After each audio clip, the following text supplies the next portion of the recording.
Thank you for downloading this podcast from Talk Radio 702 and 567 Cape Talk. For more podcasts and more information on your number one news and talk station, please visit 702.co.za or capetalk.co.za. The Naked Scientist on Talk Radio 702 and 567 Cape Talk with Riddy Clappy. 27 minutes to 10 o'clock. Good morning to you, Chris.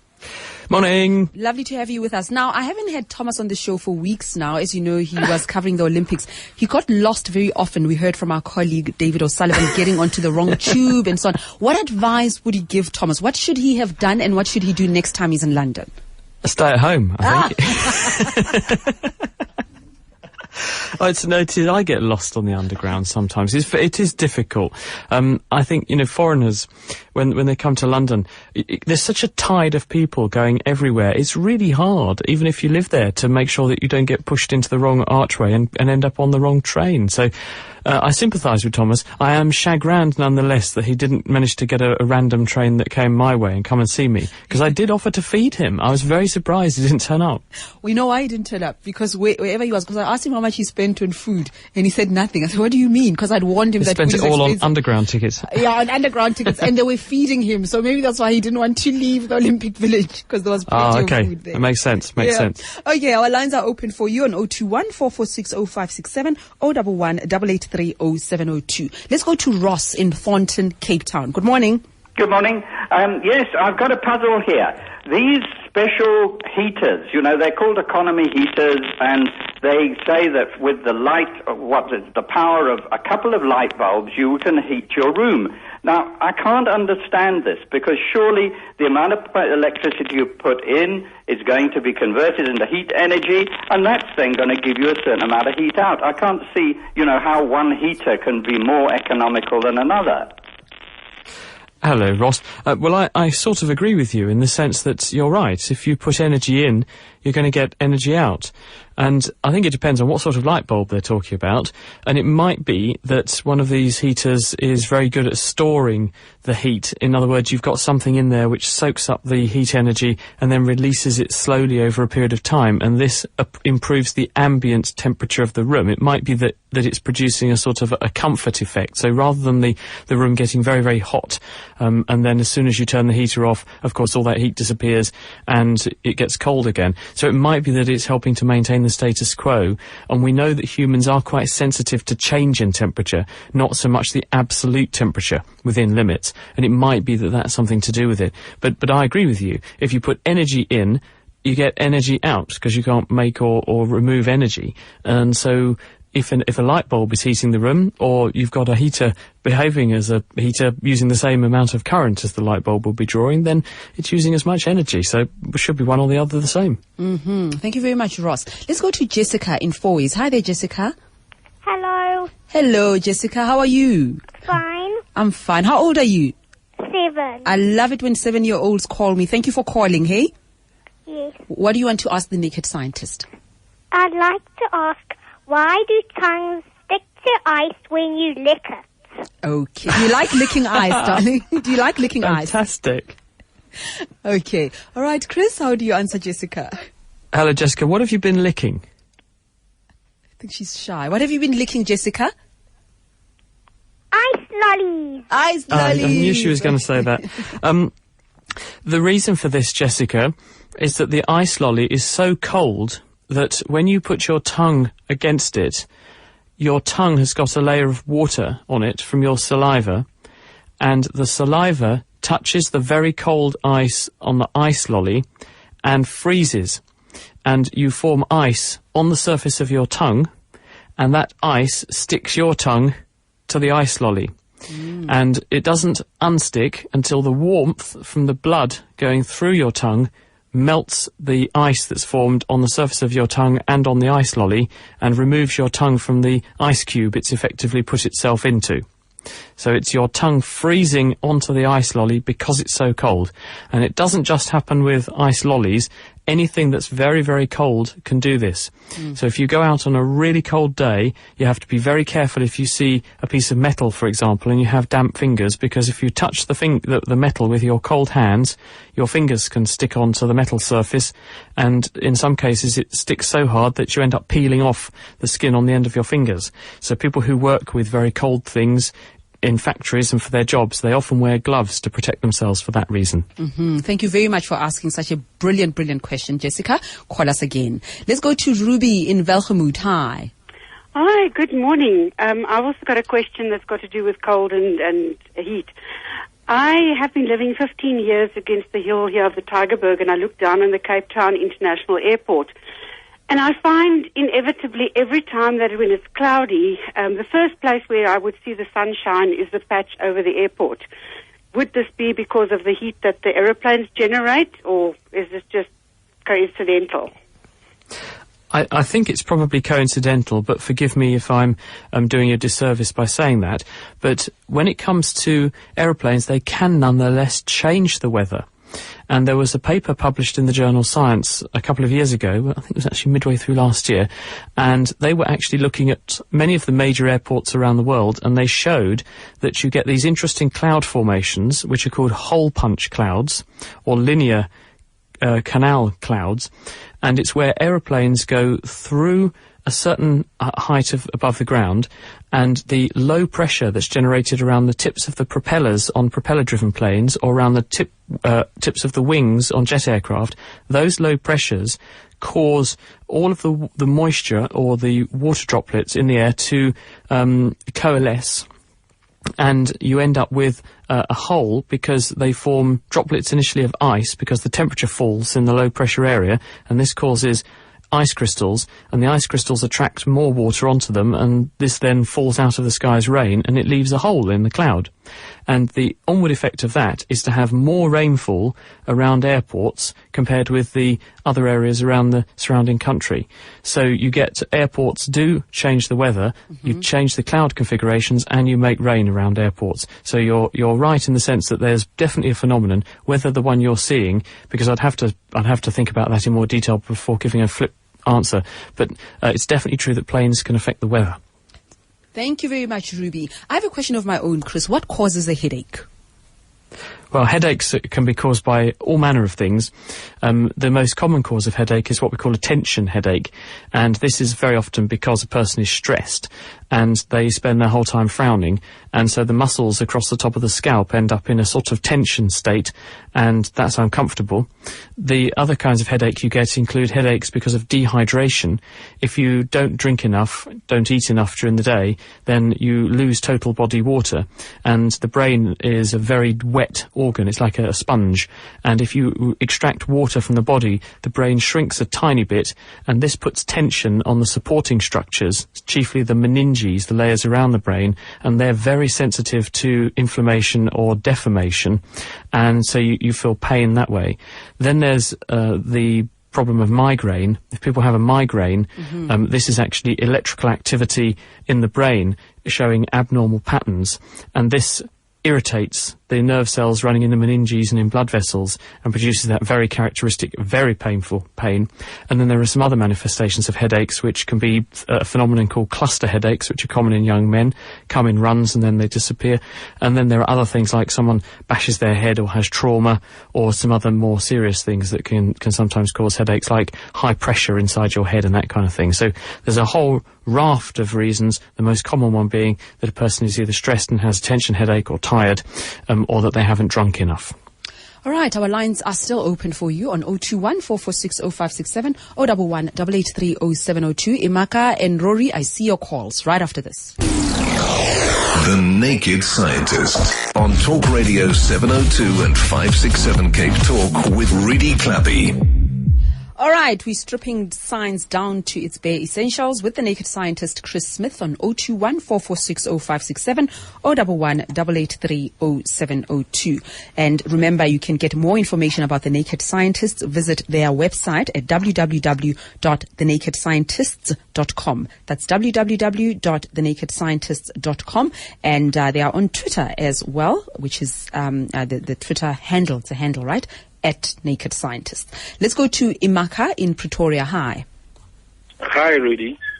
I just want to know from the Naked Scientist, if one has been in a dream and say the person was running in the dream, when the person eventually wakes up, the person is like tired as if he's been running in actual life physically. Would the Naked Scientist explain this to me? Is the person you, Imaka? No. Okay. Hello, Imaka. I think the answer is because I think someone asked us something similar before, and it was along the lines of, can I dream myself thin? I think this is the same person who said, can they think themselves thin? If they did some hard sums or something, could they still sit on the sofa and not have to do any exercise to lose weight? When you're dreaming, what's actually happening is the parts of the brain which control the thing that you're experiencing in your dream are becoming active again, as though they were really experiencing that thing when you're alive and awake and doing something during the day. The difference is that the messages that would normally make you respond are not being translated down the spinal cord to affect your muscles. In fact, a person is effectively paralyzed when they sleep so that you don't act out your dreams. Scientists now know where the part of the brain is that does this. It's a region called the subcerulear region, which is in the brainstem, and it seems to become active when a person is dreaming, and it stops the flow of motor information going down the spinal cord. So although you are experiencing in your mind's eye what would happen were you to really do that thing, and when you're dreaming and seeing images, the visual parts of the brain that decode what comes into your eyes, they're becoming active and presenting those images to your consciousness as though you're really experiencing them, but you're not, of course. So actually you're not exerting huge amounts of physical effort when you're dreaming because your body is effectively paralyzed. But you are nonetheless doing some mental gymnastics, and those mental gymnastics are really important, because if you stop people dreaming and you stop people having good quality REM sleep, which is rapid eye movement sleep, that's when we think people are dreaming, or when brainwave activity suggests they're dreaming, that seems to be psychologically restorative. If people are prevented from going through those patterns of sleep, then they don't feel rested and they don't learn things as well, they can't remember things as well. It may have a modest effect on your metabolism though, because we've all woken up in a cold sweat from a nightmare, for example. So when you get excited about something in a dream, you can still put your blood pressure up, you can still make your heart race, and as a result, this will increase your metabolism and it will increase the physical demands on your body, but certainly not the same as it would do were you to really do some of the physical feats that you see yourself doing in your dreams. All right, thank you very much, Imaka. You must tell that person to stop running in their dreams since it's not you. Let's go to Rory in Bryanston. Hi. Hi guys. I just had a question around whether there have been any scientific studies around how medical advances recently are having any effect on the gene pool as a whole. So effectively negating the survival of the fittest theory.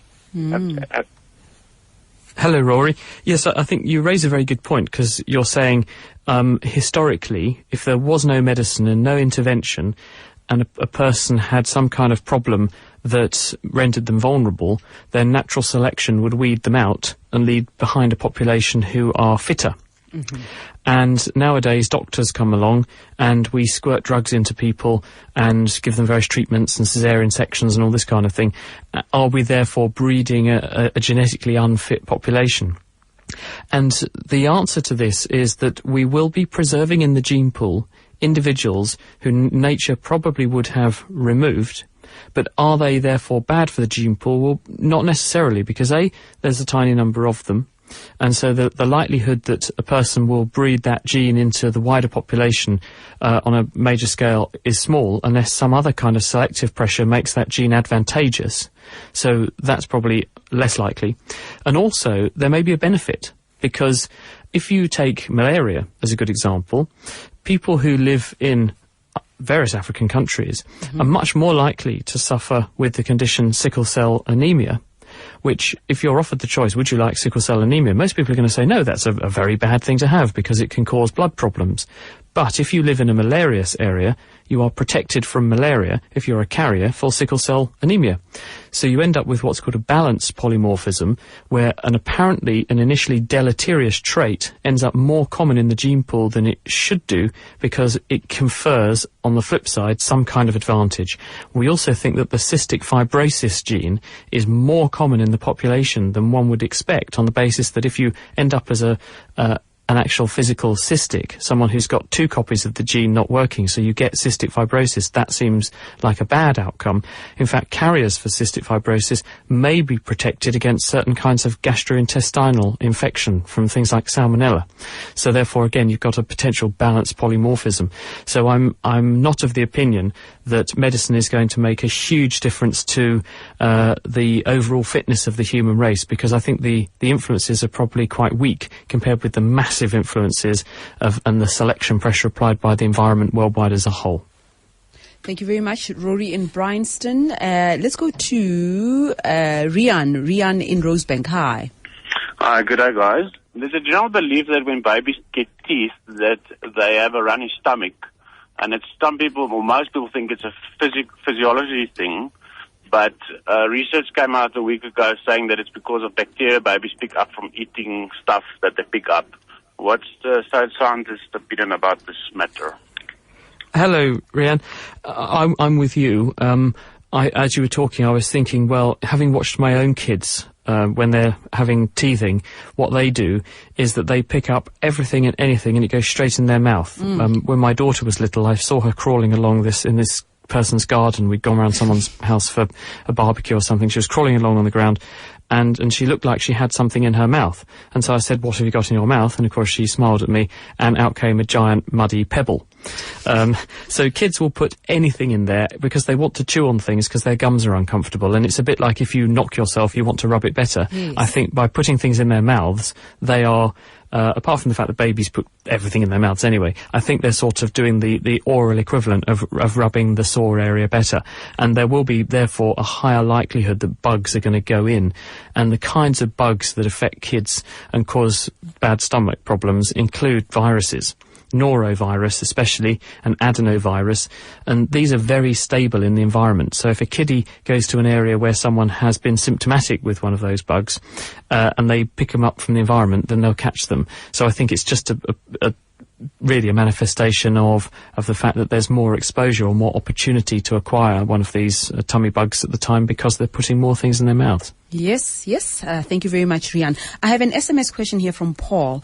There's a stowaway who died, who got on board a British Airways flight from Cape Town to London, and when the aircraft landed, he had frozen to death, and there were very low oxygen levels and so on. So Paul wants to know, why don't the tyres of a plane in the landing gear bays explode at such low pressures at 30,000 feet? Yeah. Yeah, hi Paul. So that's a very good point. When your plane goes off of the ground, where at the ground you have atmospheric pressure, as you go up in the air, your pressure goes lower and lower and lower. And also therefore partial pressure of oxygen is lower, so it's much harder to pick up oxygen from the air and put it into your blood because the pressure is low. And so anybody exposed to those sorts of pressures therefore cannot oxygenate their blood and therefore their tissues sufficiently or efficiently, so they asphyxiate. And this is why when people climb up Everest, which is 29,000 feet, when they go up there, they need to take supplemental oxygen for that very reason, because otherwise you just cannot get enough oxygen in and you lose consciousness, or you don't stay there very long, which is what the people who do the unoxygenated ascents do. The temperature similarly, because you're going up in the air, air pressure is falling, air's expanding, temperature is falling for that reason, and the radiation from the sun that warms us up is actually re-radiation from the ground's surface, so you're getting further away from the warm patch of air against the ground, which is why it's cold, so you freeze. Aircraft tyres, on the other hand, are an amazing feat of engineering. They are incredibly robust and resilient, and they have to be, because they are going to be having to withstand enormous changes in temperature. They have to withstand enormous stresses and pressures, because when a plane weighing several hundred tons is going along a runway at a couple of hundred miles an hour, then these tyres are being accelerated from a standstill to those sorts of speeds, and therefore getting very hot very quickly because they're warming up as they skate along the concrete, that they have to be over-engineered to a massive degree. They do burst from time to time, but they are extremely resilient, and they are an amazing piece of engineering, and so they're built to withstand that sort of treatment. Let's go to Mabena in Meadowlands. Hi. Yes, Reddy. I just want to ask Chris here, as I'm driving, say, in my taxi here, there are 4 rows of seats from back to front. But, and inside, the fly... Oh, no, sorry about that, Mabena. Your line is just so bad, absolutely bad. What we'll do is we'll take your details and you'll be our first caller next week. Sorry about that. Chris, thank you very much for chatting to us. We do it again next week. Pleasure. Have a good weekend, everyone. Bye-bye. And the next